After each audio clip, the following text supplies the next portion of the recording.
Hello, welcome to another episode of Beyond the Black Rims. I'm Mars Girl. I'm Josh Knight the First. This is Season 8, Episode 20. Or Episode 186 if you're counting. Thank you, as always, to the Patreon contributors at patreon.com/MarsGirl who make this and all kinds of other stuff that we do possible. This is a very interesting setup that we have right now. And I'm in a box. Yeah, we're both in a box. There was obviously no way that we were going to be in the same place at the same time. And what are we looking at here? Sandman29331. Thank you for resubscribing at Tier 1 for 2 months. Ring-a-ding, no cowbell right now. If you're having any issues with the stream, I do apologize. This is a really weird setup. If anything weird happens, then I'm so sorry. I'll fix it as best as I can. Thank you, John, for hosting, as usual. What's going on, Josh? It is so hot here. It's so unbearably hot. I'm so sorry. And also, to you guys out there in Streamland, if Josh and I are not speaking at, like, the same volume, you tell me who's louder, I will totally fix it for you. But yeah, so, hot out there, huh? Yeah, I can imagine Angry Sun, Super Mario Bros. 3 Angry Sun is still out there to get you. That is Texas, yes. Yeah. Tomorrow it's only supposed to be 96. Oh, that's not bad. See, like, here in California, it does keep getting into the 90s, but... When did you get to California? Oh yeah, so that happened, guys. So yeah, we should probably explain that real quick. Yeah, so that's why we're, like, not in the same place at the same time.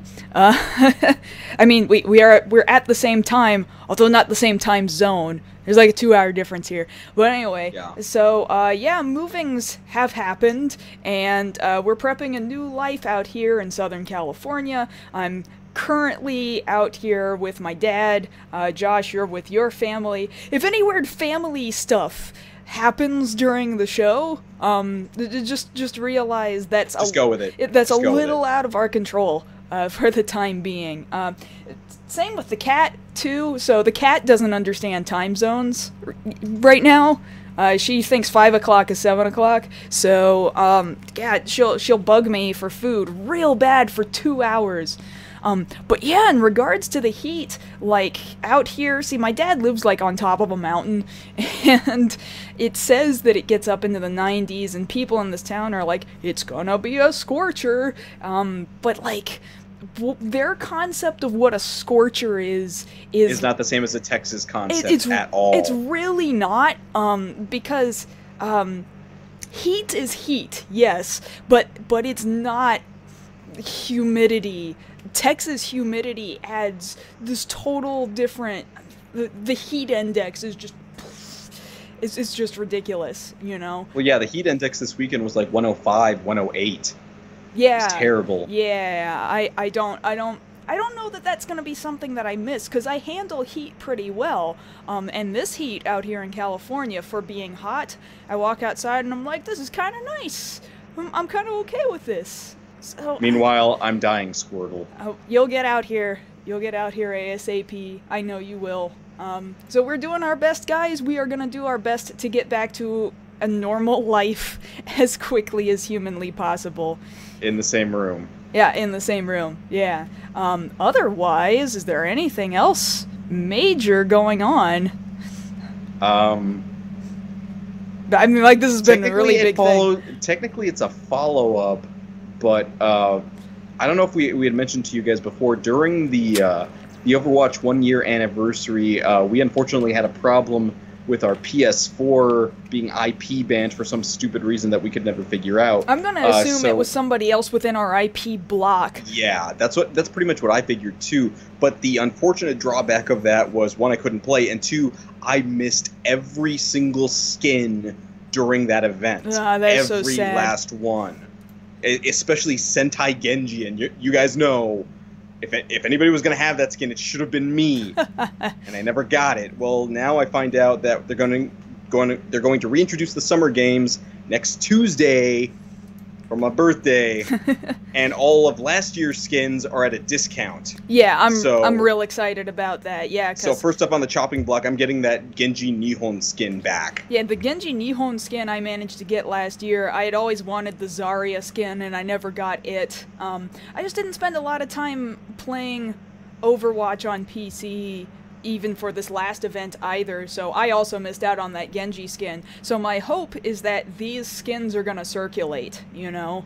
Well, since they fixed the drop ratio too, and there's they've done away with duplicates, then everything's going to be more in your favor. Yeah, exactly. But yeah, that'll be something to look forward to as soon as that comes up next week. It'll be nice to start playing again, because we figured out the best solution for the IP ban was to move.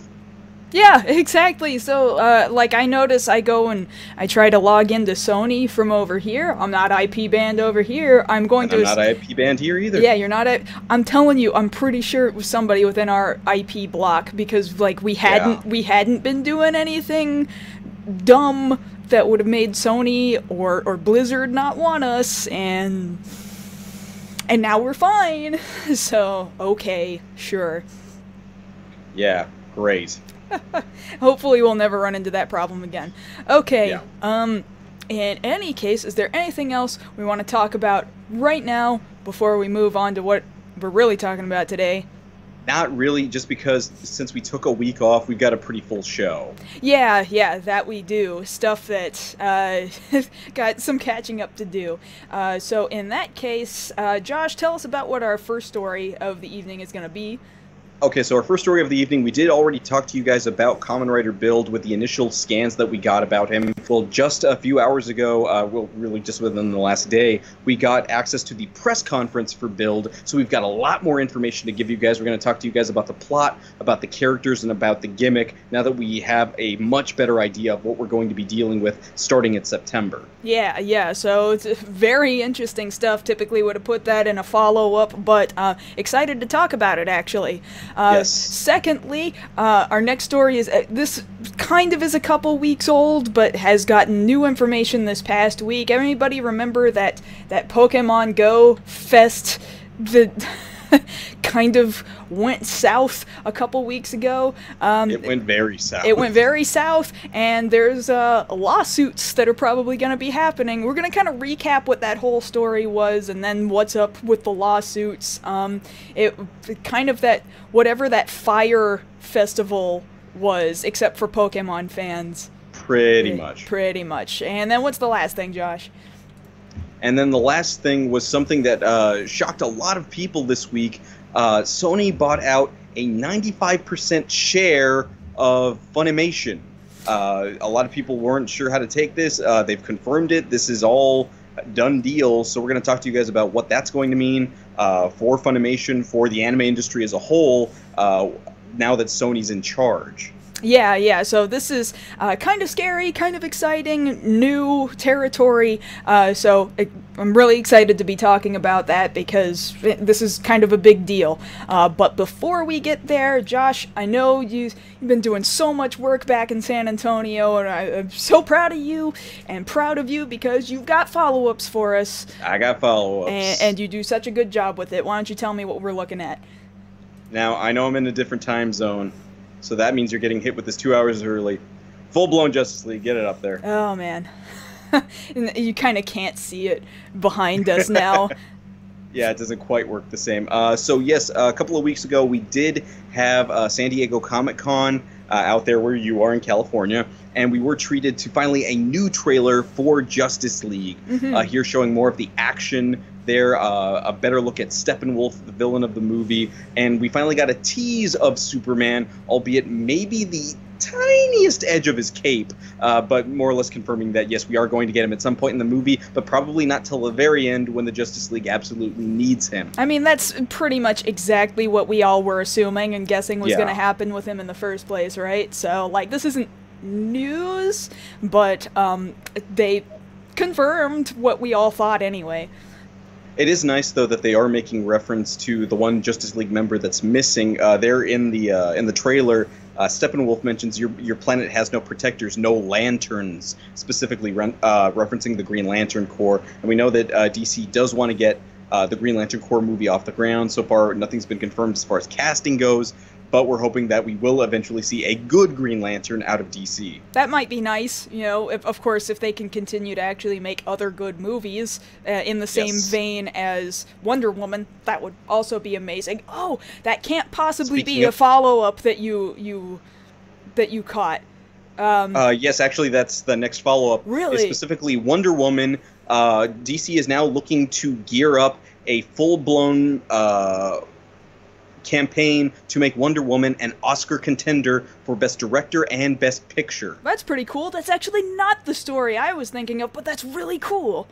Yeah, because admittedly, superhero movies don't really get the praise that they sometimes really do deserve. The last thing we got was for The Dark Knight, you know, when Heath Ledger got his award for Best Supporting Actor posthumously. So it would be nice if we could actually see a superhero movie shine there at the Oscars. But what did you have? No, Six Flags Fiesta Texas back there in San Antonio, they're about to release a Wonder Woman-themed roller coaster that's a single-rail roller coaster. They're saying it's the first single-rail roller coaster in the world.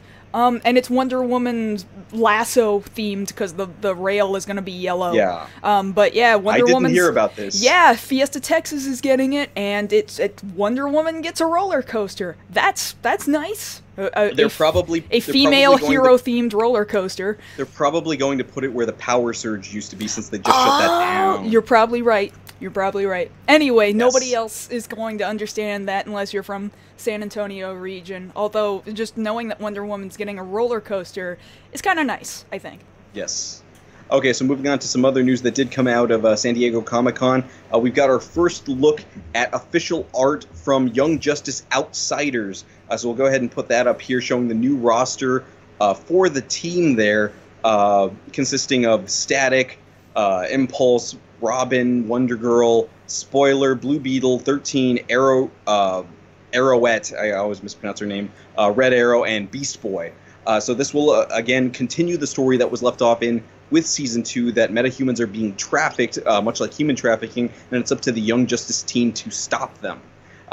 Very much looking forward to it. We waited so long for Season 3, and now here it is. Here's the proof. Not just fan art. This is official out of DC. It makes me so happy that we're getting to see this finally. Yeah, definitely. The fact that it actually exists and that the fan push, I have to assume, was a large reason why we're getting it in the first place. That's awesome. Now, the drawback to that is for people who are looking to get into the series. Unfortunately, it was just taken off of Netflix, where it had been for so very long. So I imagine there are other means out there to go ahead and watch it. Other avenues, yeah. There are search tools. I'll put it to you that way. Okay, so let's go ahead and move on to our DC news. We also got a new look at a trailer for Thor Ragnarok. Here confirming that the Hulk will in fact be able to talk for the first time in these movies since the original Avengers movie, where he just had the one-off, puny human line. And people have been waiting to see Thor and Hulk converse a little bit more, since they seem to have very good chemistry. But it looks like this will be another case where Hulk steals the movie. Yeah, this is looking very... I'm hearing a lot of this film is very ad-libbed. Well, yes, the other interesting part about that, which was also confirmed just recently, is that the notable line from the first trailer that Thor tells to the Grandmaster,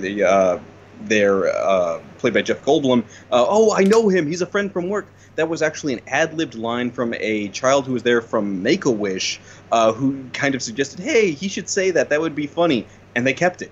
Well, it fit, I think, kind of. It was appropriate, so, yes, I mean, why not? It fit beautifully, and of course that was everybody's favorite line. Now we know where it came from. Came from an ingenious child. That child is going to be remembered forever through that line. Yes. Give him a screenwriting credit. It's not like that's hard to come by. Mm-hmm. All right, in other Marvel news, we got confirmation that Ant-Man and the Wasp has confirmed, we've confirmed that they have commenced filming. Cool. So we should be getting some more information on that. they're filming out there in Georgia. And other similarly related comic book news, but not from the two major standpoints, we finally got confirmation from creator Todd McFarlane that he has gotten with Blumhouse Productions, who have done quite a bit of horror movies over the last 5 or so years, to work on Spawn, a new Spawn movie, which will be very horror based. Well, that sounds appropriate to me. Yeah, if he was going to go with anybody, I'm glad it actually was Blumhouse. They've got quite the proven track record at the box office. They've gotten people out there in droves to see their brand of scary movie. So if that's the angle that they're coming from it with, then that should do fine. I hope it's good. The interesting thing about it is that Spawn himself will not be the main character. Another character, Stitch, will be the main character, and Spawn will just kind of be seen from the peripheral, almost like a boogeyman, which kind of makes more sense. Yeah. So we've got that. In other comic book related news, we've got an update on the Hellboy reboot. Actor Ian McShane has been tapped to play Professor Trevor Brunholt, the role, of course, being originated by the late, great John Hurt. But I think it's a good casting choice. Ian McShane's a very capable actor. Saw him most recently in John Wick 2. I feel a little bit better each bit of news now that we're getting from the Hellboy reboot. So hopefully we'll get to a point where I'll just be able to accept whatever they tell us, because it's a good decision. Yeah, I hope so. As soon as we start seeing like press photos or set photos, people in costume, then I think I'll feel more comforted, Until then, it's all just imagery that we're having to put together in our heads, and it's going to take a little bit before the comfort is there, but I think it will come if everybody's signed off on it and says, no, we think that this is a smart idea, then I'm going to kind of vaguely trust that until I start to see photos. Yes. Okay, moving on to some other news. We don't really talk about the Transformers movies. I just thought this was funny enough to bring up. So they've confirmed casting for the next Bumblebee movie, as well as the setting. They've confirmed that one Bumblebee will be a VW bug. That's good. In this movie. That it does take place in the 80s, and that one of the people cast in the movie, John Cena! Oh, good for him. Okay, yeah. Yeah, but in what kind of position? They haven't confirmed yet. I believe he could play an Autobot if there was another one in the movie, but I'm pretty sure they're having him play a human. Human. Just the logical guess. We'll find out. We'll see if he voices a car or if he is a human. We'll find out eventually. Yes, okay, moving on to some giant monster news. So moving on to Godzilla King of Monsters, we've gotten this behind-the-scenes promotional photo showcasing one of the monsters that we are going to get to see in the movie from the Monarch Corporation. If you can look there on the wall, there's Mothra. Yes. The way we're going to see Mothra in the movie. And if you can look around the picture there, you can see the different stages of the larval growth of Mothra that we'll hopefully get to see throughout the movie. But I like how they've managed to keep the fact that Mothra is blatantly a butterfly, but it looks more, I don't want to say menacing, I guess impressive is the word I'm looking for. It's hard to tell. It's on a rock wall. I can't say whether it's menacing or impressive, or I think the rock carving is impressive. I can only hope that that's the same way that we get Mothra on screen, because, looking back at all of the other Godzilla movies that we've had throughout the years with Mothra, yes, Mothra is a beloved character, and, you always root for Mothra, but I just never quite got behind the concept of a giant moth/butterfly being able to do damage. But it's a moth. That's why its name is Mothra. Now, to be fair, while I was moving things this past week, I did get a moth that flew into the apartment that was about yay big. Oh, those things are so awesome. Yeah, it was so huge. Cool. And then my dad killed it. No! Yeah, it was terrible. No, why? It didn't do any harm. Just set it outside. No, it was an accident. It flew at his head. Things were said. It's what happened. Oh no. And before we move on, the Boob Tube, thank you for the donation. Yeah, we're in SoCal. I'm currently in Yucaipa. We're planning to move into the Los Angeles area. That's the plan anyway, once Josh gets out here. Yes. Yes. All right, so we're done with Mothra. Okay, so moving on to other giant monster news, we got a bit of unfortunate news for Pacific Rim Uprising. Oh, no. For those of us who've been looking forward to it, the release date was originally February 23rd of next year. That, of course, now has been pushed back by one solid month to March 23rd. Man, why does this keep happening, Josh? I don't even know. I don't get why they're playing Pacific Rim like this. They had the new footage that just came out from Comic-Con, even though they said there was going to be no new footage, but those Jaegers look amazing. People are very excited to see this movie. I want to see Gypsy Avenger in action. I want to see John Boyega pilot a Jaeger, but they're going to make us wait another month. Yeah, I do kind of agree with it's probably for the best that it doesn't try to compete with Black Panther, but maybe that's the reasoning, is to give it a chance to not have to compete as hard with something else that clearly is already going to make bank just because it came out of the Marvel wheelhouse. Well, that's actually going into our next follow-up that it goes what it's going up against. Mm-hmm. So the week that it does open up, it's opening up against two movies, two animated movies specifically, a Wes Anderson movie called Isle of Dogs and the Paramount animated movie Sherlock Gnomes. What is Sherlock Gnomes, Josh? It's what it sounds like. No, but that's please not, don't. But that's not the important part. It's only going to be out for a week, and then the week after that is our next follow-up, which is there at San Diego Comic-Con. We got our first look at the first trailer for Steven Spielberg's Ready Player One. Mm-hmm. And here we'll have a picture of Ty Sheridan there in the lead role. I've actually got a copy of the book right here. I'm trying to catch up on it so that I'm ready for the movie. But for any of you that have read it or are interested in reading it, it is exactly what they're selling to you there in the trailer. It is pop culture. Movie. The movie, yes. So you're going to see all of these different characters. I think some people said they saw Duke Nukem in the trailer there. You see the DeLorean. You see the Iron Giant. Now, the thing I'm worried about, if you've read the story, is that Ultraman plays a pretty big part in the movie, and I'm worried that they've replaced Ultraman in the book with the Iron Giant. I get it. That has been the rumor, and a lot of people are mad that this is fan fiction, the movie, and why are we giving it the time of day to bad fan fiction, but really all I wanted to see was Ultraman and Leopardon. Yeah, Leopardon, from Japanese Spider-Man, and he's in there. God, I hope that he is in there, because they're already talking about, well, the Iron Giant, for as much as I love the Iron Giant, as much as I love him, I also love Ultraman, so my heart's a little broken. I understand completely. It's a little bit broken. So yes, let's go ahead and move on to some other live-action news here. We've got a picture from the live-action Full Metal Alchemist of Edward Elric. Oh, please, so let's go ahead and get that picture up here. I've got you on a delay here, so I've got to wait until I see it on screen. It's on screen, Josh. Hold on. I'm telling you, it's on screen, Josh. Wait, hold on. Josh.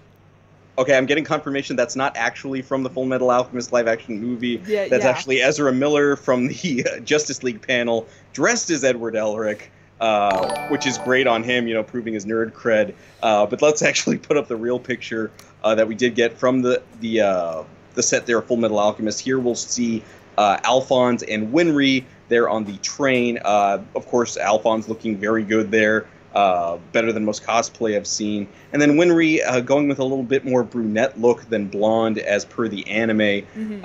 I guess I can get around that.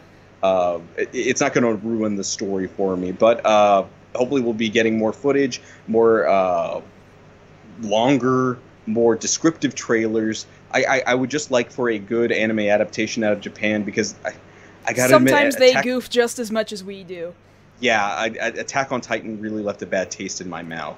So, just to stop you there for a second, thank you to Link Zara for the follow over on Twitch. Ring-a-ding, I left my cowbell back in Texas. If I had known, I should have brought the cowbell out, but I think I packed it very, very deep. Hey, don't even worry about it. We're with our families right now, and I kind of thought, cowbell? I better not. That's probably a bad idea.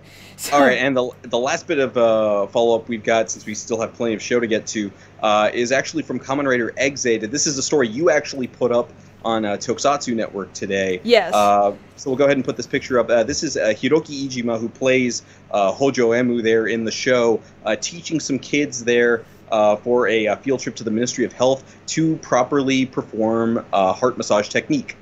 Yes, so, and that was a big surprise for them. They didn't know he was going to come out. On top of that, a little later on, after they were done both being shown and practicing CPR, heart massage, then they also got to spend time with the new VR form. What is the name of that form again that's coming up in the movie this weekend? VR creator gamer. I think it's VRX creator. Like they put a random. Oh, X VRX. You're right. Yeah, right, VRX creator gamer. So they got to take pictures with VRX creator gamer. Like they got everything first before everybody else did. Those lucky kids. Yes. But yes, that's all of our follow-ups for the evening. We had some other ones, but we're running short on time here. So let's go ahead and get to our first story. Yeah, so, okay. I'm highly expecting Toei and YouTube collaboratively to, like, tear this video a new one, because I'm gonna have this trailer playing in the background here. Granted, our faces are on top of it, and it's slightly smaller than it should be, but you're looking at the trailer for Kamen Rider Build that they released during the press conference, which was just, what, yesterday, day before? Yes, day before yesterday on the 2nd. Day before yesterday, according to us. Mm-hmm. So basically, we've got all this information now for Build. We wanted to go ahead and bring to you guys. Build will be premiering the first Sunday in September, 8 a.m. And now we've got these new information. The information on the cast, what the characters are, the name of our new writer. So we'll go ahead and pull that up here. Our main writer, Kamen Rider Build, his character name is Sento Kiryu. He's played by Atsushiro Inukai. He is a genius physicist who happens to have amnesia. Now, as far as that's concerned, you asked me, that's a blatant throwback to Agito. I guess so, but Japan also loves its amnesia stories in general, so... It does, but famously, Agito was the amnesia writer. He spent most of the series not knowing who he was. Yeah, I'm just gonna say that Japan likes that a lot. Japan is, not to mention, like, there's just so many Japan tropes here. Take, for example, what did we say his name is? Sento? The Sento Kiryu. The to in Sento, the kanji is the same kanji as is for usagi, or rabbit. Rabbit. And his first form is half rabbit. So yes. This is something Japan loves to do. They love to name their characters puns that are based on the character and what kind of a character he is. And if I'm not mistaken, the other half of his name, Kiryu, is a pun too. I need to double check that, but I would totally believe it, absolutely. Yes, so he will be accompanied by another character who we're assuming is actually going to be the secondary writer, Ryuga Banjo. He's a former fighter who was arrested on suspicion of murder. For some reason, this character, Banjo, he has the ability to sense the monsters of the series, which are called Smash, and nobody can seem to figure out why he can and no one else can. See, I did think it was kind of interesting that they're, like, directly addressing murder, that I'm seeing so many dudes who are willing to show up on suspicion of murder and, like, hold guns against people. Like, we're seeing a lot of guns in this trailer, actually. More so than we ever have before. So the thing of it is, Build, his idea, or Sento's idea, is that he's looking for the perfect match. So he's figured out a way to use these little devices, the full bottles, put them into the Build driver, and find a way to make these different combinations, which is why we're going to get all of these different weird forms. Now, looking at him in action, the action looks absolutely fine. The story, yes, like you're saying, looks a lot darker than normal. That's worth noting that the writer for this series hasn't ever written for Tokusatsu before. He had written famously for the drama series Densho Otoko, Train Man. Which is my favorite Japanese drama series. Yes, one of my favorites as well. Of all time, hands down. So I'm looking at this, and I'm really seeing some older tones, like the more dramatic portions of Faiz, Agito, Kuga. And that's actually kind of what I've been hoping for the last couple of years. Something that was a little darker in tone, but not going overboard. Yeah, I'm really interested in that. I'm just like, I don't understand why we needed to combine that tone with Stuff the Guy. Well, I do not understand. How are we mashing that together with this stupid gimmick? I cannot stand this gimmick. But everything else is looking really cool. The intro theme just got introduced, leaked yesterday morning. Not really leaked. It was officially 30 seconds of it was officially released. Yes, it's called "Be the One" by Pandora featuring Beverly. Pandora is a new project formed by the TM network. So this is like with most other Rider series, it's a limited unit to make the song for the show. The vocalist Beverly, she is Filipino, although she had competed in several American competitions, and so she's had tons of vocal training all over the world. So it's really cool that they're getting an international vocalist in order to do this performance. I'm also seeing here in the trailer, I saw past just a little bit back, they're totally using the same building and the same signage that they use for the hospital in X-Aid as their base location and signage for whatever this scientific research, whatever facility this is, and like they're not even trying to hide it even remotely. No, they aren't. And one of the other throwbacks that we're seeing here is that it appears that Build's base of operations will once again be a coffee house, which has appeared several times throughout the series for Kuga, Deno, Kiva, so on and so forth. Many different locations have been a coffee house, so it's nice to see a return to that as well. And I get what you're saying. I understand being preoccupied with the fact that, yeah, a lot of the mixing of the two whatever you have in the bottles doesn't make a lot of sense.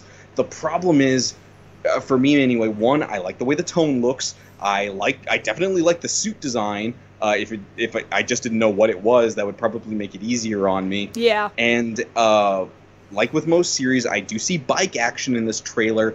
I just don't believe that they'll keep it. I mean, it's weird enough that next week on X8 we're going to have Kiria riding Kiria. I don't know how they're going to find the workaround with that. Well, I think I do actually know. Yeah, but I've got a pretty good guess myself, considering he's Bugster now. He just needs to use a gaw shot of himself. Like, that seems pretty easy to me.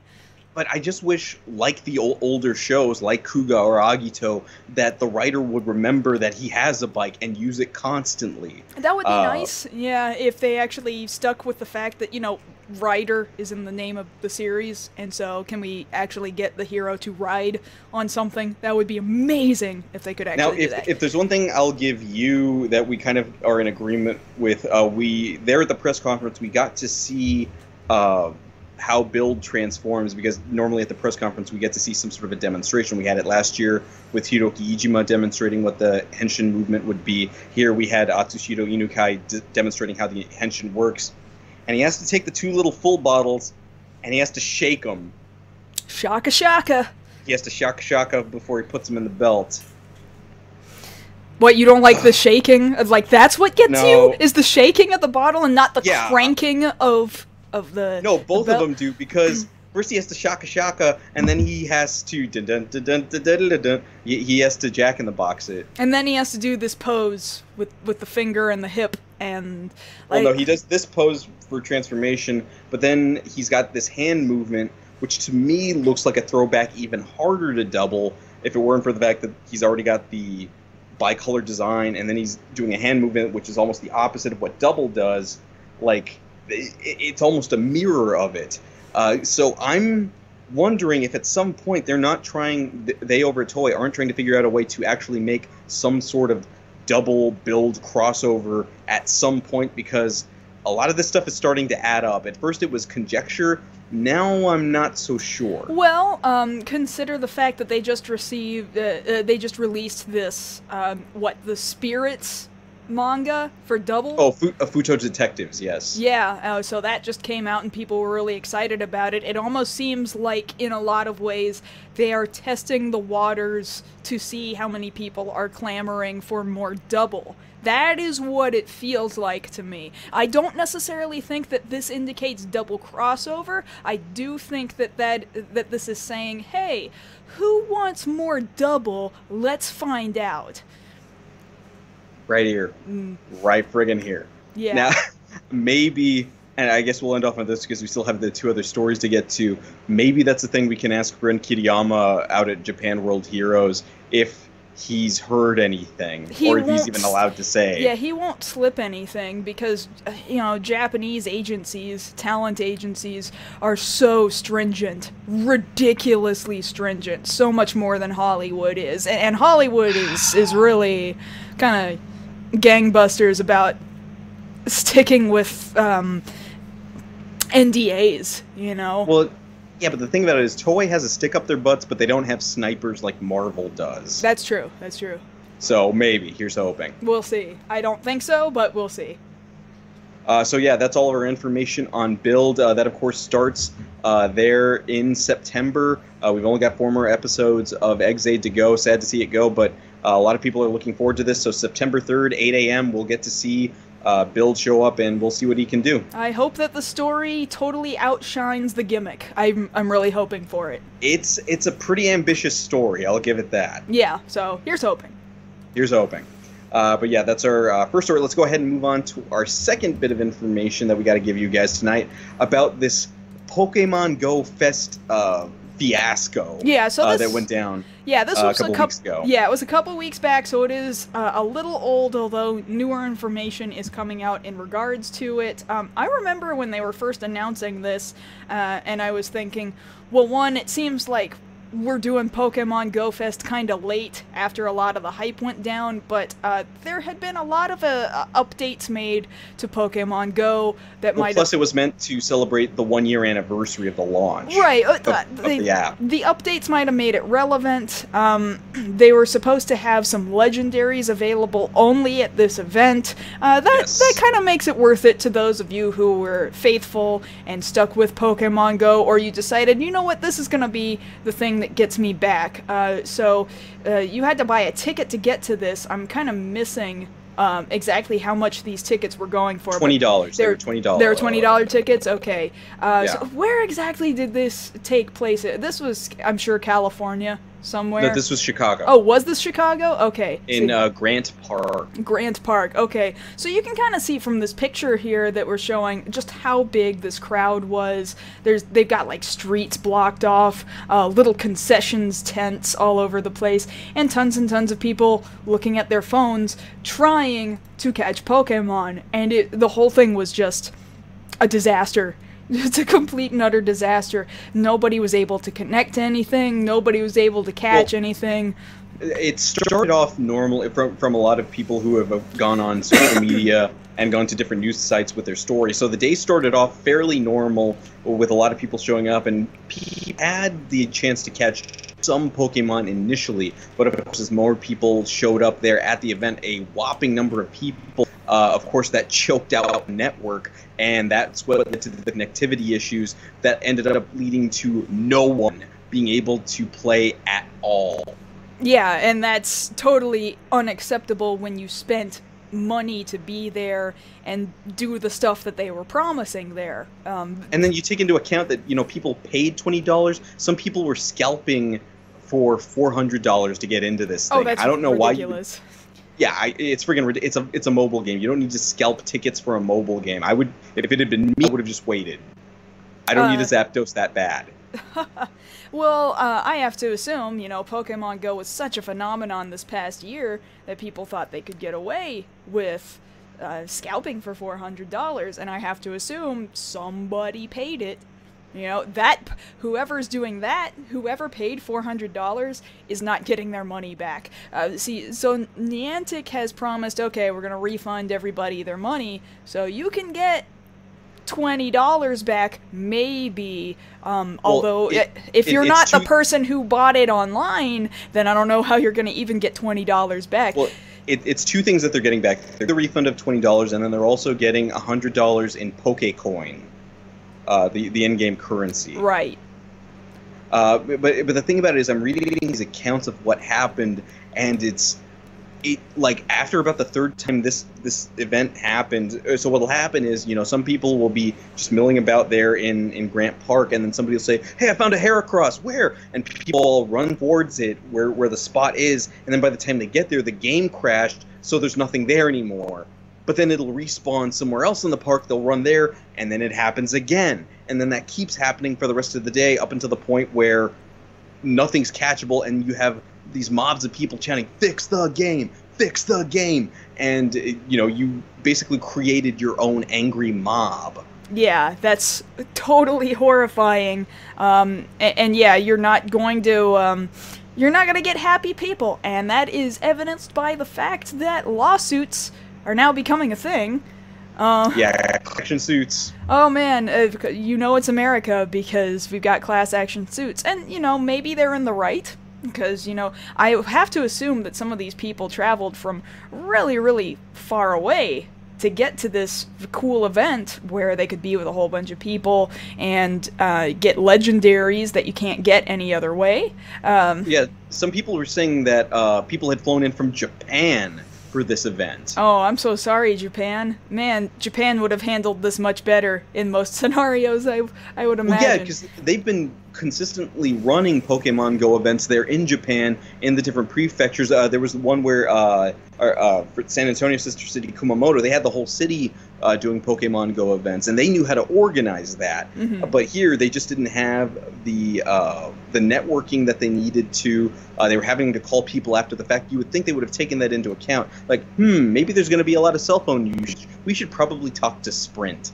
But no, they didn't call anybody until it was too late. Oh man, that is so sad. So yeah, class action lawsuits. Niantic's not commenting on it. They're saying Niantic does not comment on pending legal matters. That's their response right now. But of course, that's clearly to cover their own butts. So yes, that totally makes sense. I'd be interested to see how many attendees actually jump on the lawsuit.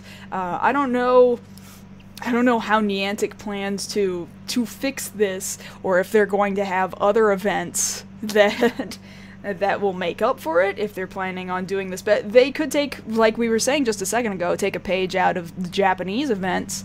Maybe they should work together with some of the Japanese organizers and ask, hey, how did you guys handle this? They could work together to create something totally cool, and then maybe make up for it.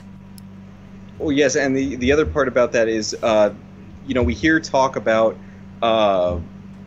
they were going to have other events like this in Europe, like the Pokemon Go Fest there in Chicago, but they have now since postponed it as of 3 days ago. Ooh, oh no, that's not a good sign. Well, better that they postpone it and figure out how to make it work properly than just try to do the same thing again and get it wrong again. That's and then have a whole nother group of people speaking different languages pissed off at you. Yeah, nobody wants that. That's so yeah. So would you have gone, since you were playing the game pretty hardcore a year ago, would you have gone to the event had you been in the area? Maybe if I'd been in the area, yes. If it was within, you and I would travel from San Antonio to Dallas to go to conventions. For us, that's like a 5-hour drive. I would have done it if it was maybe like a 5-hour drive. But would you have put up with the connectivity issues? Oh, then I would have said, hey, Josh, you want to go to downtown Chicago and just look around Chicago? Like, I would have left. Yeah. Yeah, see, I would have made the most of exploring Chicago. Which we didn't get to do last time we were up there. Yeah, kind of sad. We'll have to fix that. We'll totally fix that in the future. But yeah, I guess that's kind of my whole thing. I figure if you pay the $20, you want to get your $20 worth. But I think after maybe about 2 hours of that, like, I would have come back for the lawsuit and I would have just left too. But you look at these pictures, there are a ton of people still waiting to get in to get mad on that day. Yeah, I don't know. If they already paid, of course they want to try to get in, right?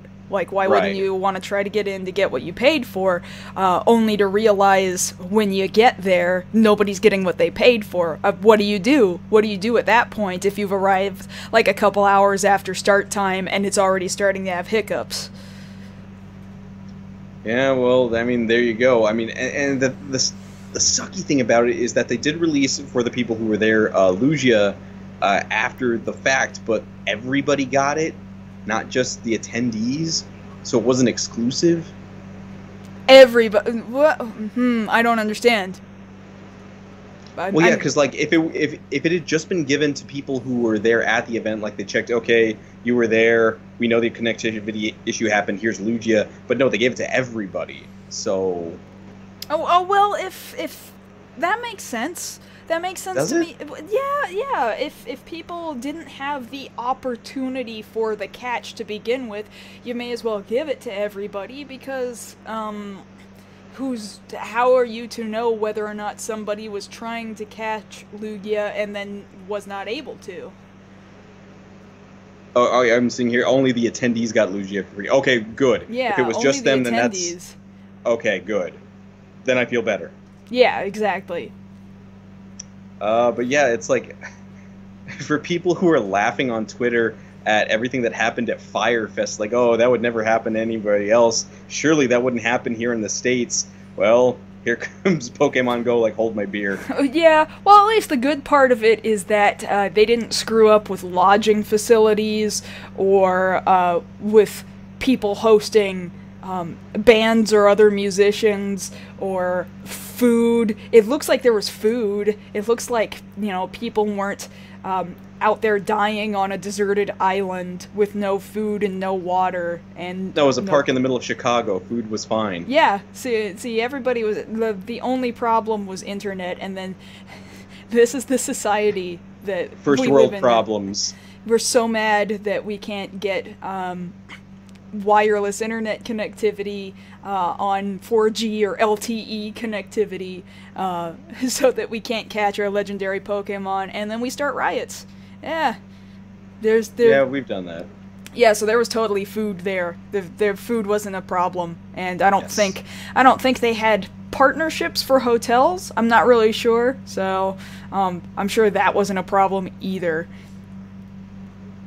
But yeah, we'll go ahead and keep an eye on this, see what actually comes of those lawsuits. But I imagine Niantic's bracing for the storm. Yeah, I'm highly expecting it, highly expecting more to come out of this, and if they continue to do more events, I really hope that there's better put together events in the near future. And I hope the UK actually does get something. I really do. I really hope that Europe on the whole gets a fun Pokemon Go event that actually functions. Please outdo us. Please do better than us. It won't be hard. It won't be hard, yeah. Okay, yes, so that's everything we've got for that one. Let's go ahead and move on to this last story. Yeah. With Funimation that kind of came out of nowhere. Yeah, seemingly out of nowhere, right? So just a couple of days ago, Funimation releases this press release saying, hey, guess what? Sony bought a whole bunch of shares of us, and now they practically own us. Well, it's not practically, it's 95%. Yeah, that majority stake. That's pretty much ownership of Funimation right there. Yes. So, wow. Totally came out of nowhere, really. Now, this isn't the first time that Funimation had been bought before in the past. Navarre, was that how that company was pronounced? Back in the late 90s, kind of early mid-2000s, was this other company that had purchased them, and they split in the 2000s. And so that, because that ownership partnership really was not working out. But if Sony wants to, 95% stake I'm looking at. Oh my gosh, 95% stake. Yeah, purchased for the amount of $143 million.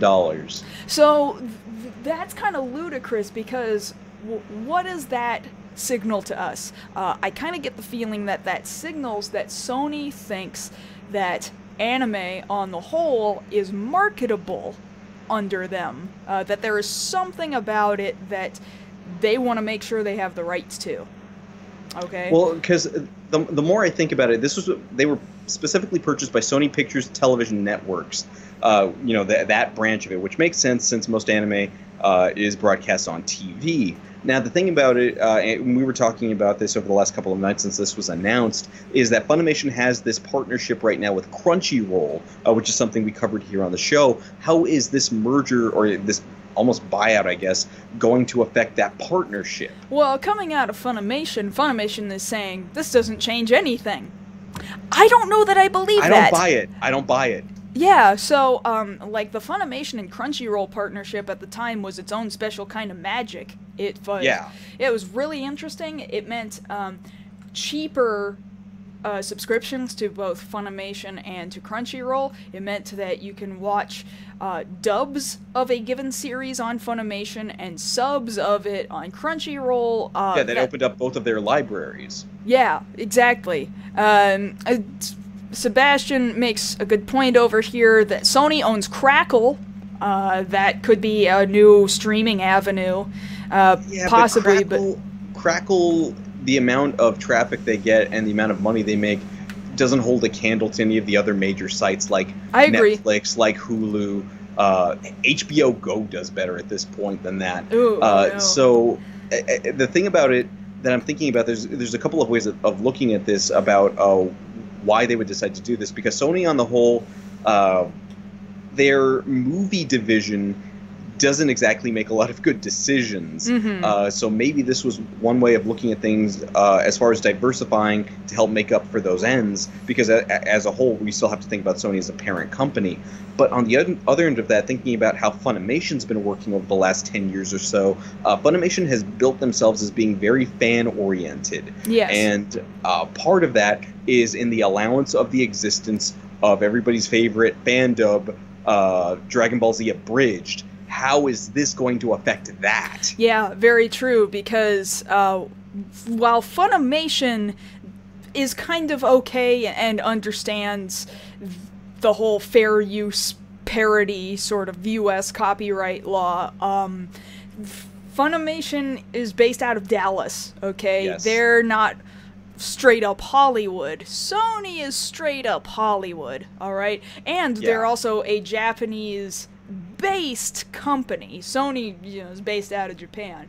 So and out of the two companies, like we've said, Funimation is fairly okay with it. They know who the actors are doing the fan dub, but they have to work with the legal department regardless. But Toei specifically, they have a problem with it. Oh, Toei has had so many that's the reason why they've gone down so many times, is because of friggin' Toei.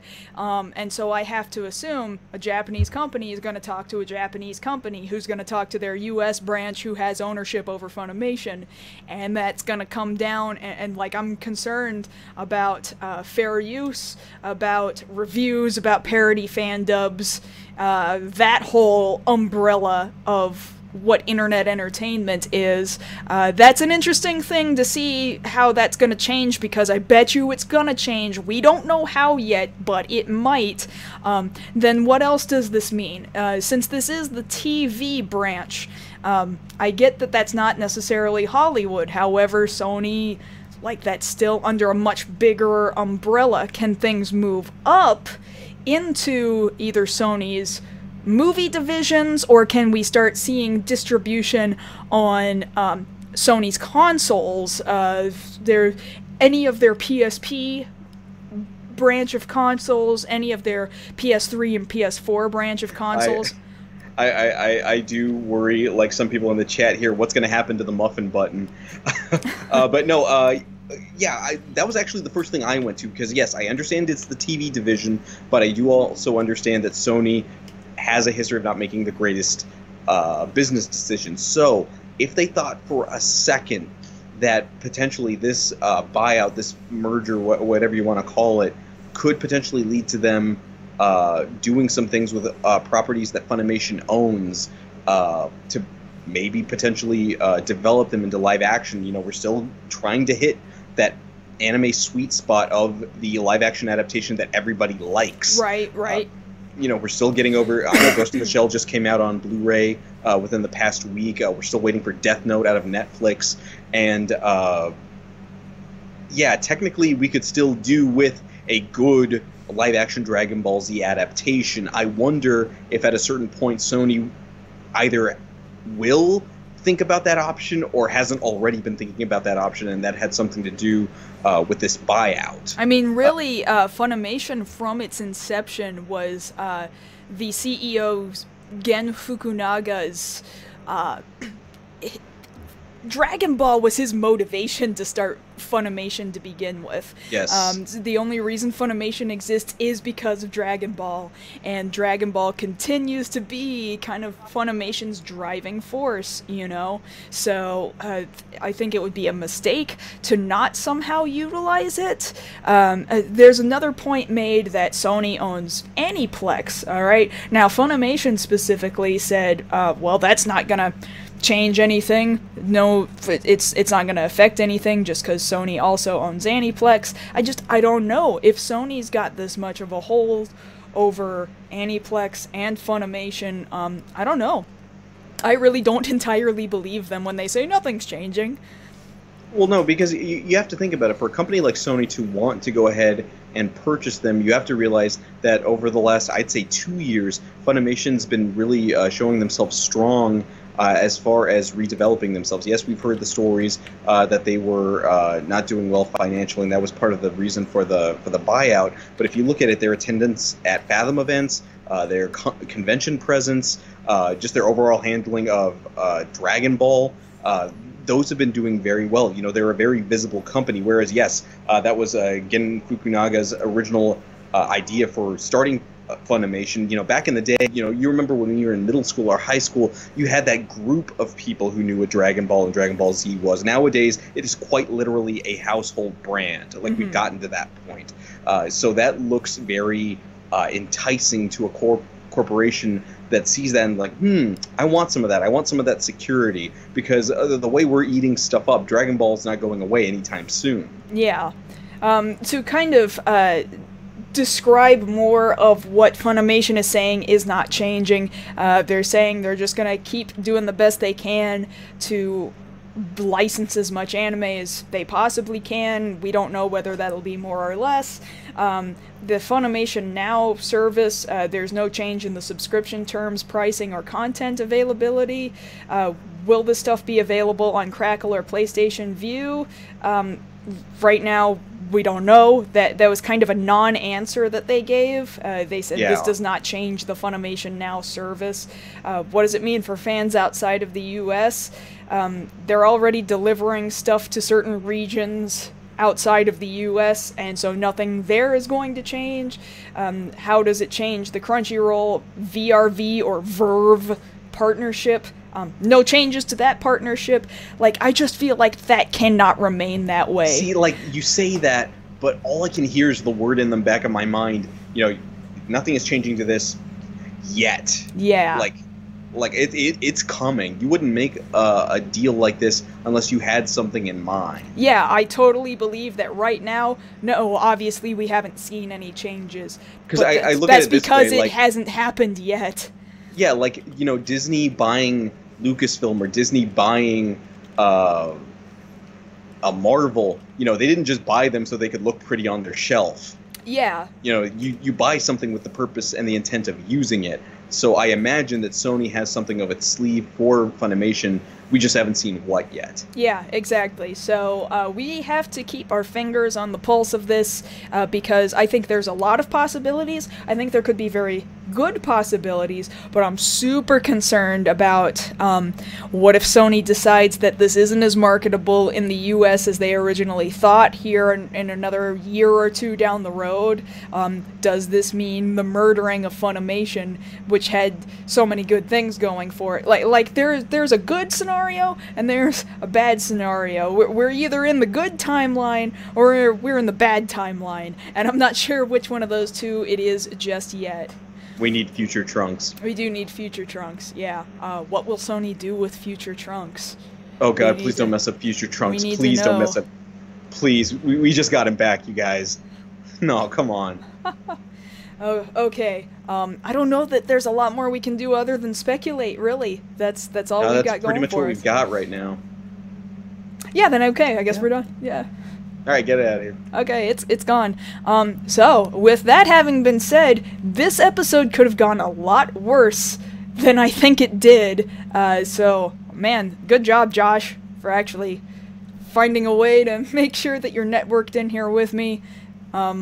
Yay, we did it! Yay! And thank you to you guys as well for putting up with us kind of having to experiment with a weird setup while we are temporarily in different locations, and we're going to do our best to bring you a very normal show in the very near future. We'll see how quickly we can make that happen. Until then, please be sticking around for the next half hour so that we can do Q&A time with you guys. I can't wait to kind of talk maybe more about Funimation here, maybe talk more about Niantic, or more about Build even, because I could go on about Build this week. Yeah, we can go ahead and go on about that for a while. Yeah, but to those of you who are not watching with us live right now, if you're watching this on YouTube sometime later on down the road, thank you so much for coming to take a look at what we've been doing, and thank you for seeing us in this awkward situation, but I do hope that you'll be able to come down and speak with us live in the future on Thursday nights at 9 p.m. Central. Now for me, that's 7 p.m. Pacific. That's weird for me to have to adjust to. If you come down here live, you're going to see all these cool, fun people over here in the chat, and they're good folk over there, and they like to talk with us, and they like to talk with each other, and you'd be in good company, and you'll actually get to hang out for Q&A time, which otherwise you would never get to see. Yes, and of course during the week you can always talk to us over on social media. On Twitter, I'm at Josh Knight First. And I'm at Mars Girl. And that having been said, that's been tonight's episode of Beyond the Black Rims. We'll see you guys again next week. Bye, everybody. But don't go